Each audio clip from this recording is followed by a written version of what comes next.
These are Eurasian coots, also known as Fulica atra. The habitat which they can be found in are vegetated lagoons, swamps, or wetlands. They're mainly classified as waterbirds since they love to spend time on the water. Their feathers are covered in oil from their preen glands. If you look carefully, you can see water droplets on their feathers. The oil protects them from getting too wet. Most importantly, their toe morphology is big with flattened lobes specifically adapted for powerful swimming and diving. The structure of their body describes in how they behave, such as how they forage, why they forage a certain way, and how they interact with other species and their own. Their main way of foraging depends on the habitat they live in. Since this documentary was taken at Albert Park with deep waters, their main foraging behavior is diving, dabbling, and pecking on the surface of the water.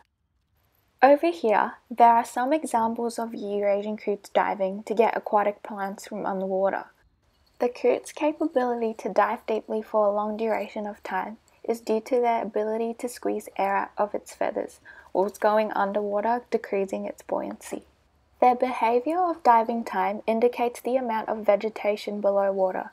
The less time spent underwater means higher richness of vegetation. If you look closely, you can observe their pecking behavior. This behavior was done as there were lots of floating seeds on the surface of the water. Additionally, the weather was cold and rainy.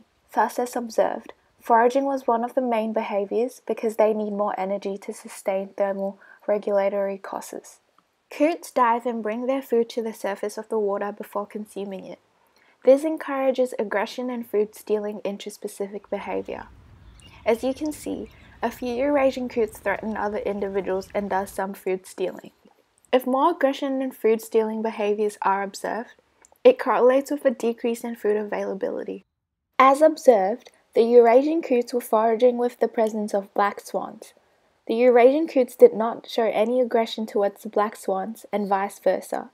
Instead, both species were peacefully swimming and foraging in close proximity.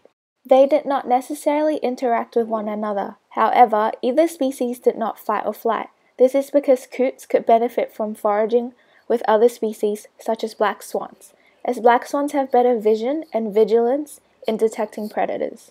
This behavioral response allows Eurasian coots to spend more time foraging rather than looking out for predators. In addition, the flock sizes are smaller due to secondary vigilance from the black swans. This symbiotic behavior permits a decrease in flock size, also allowing less competition in foraging and feeding for resources. Thanks for watching.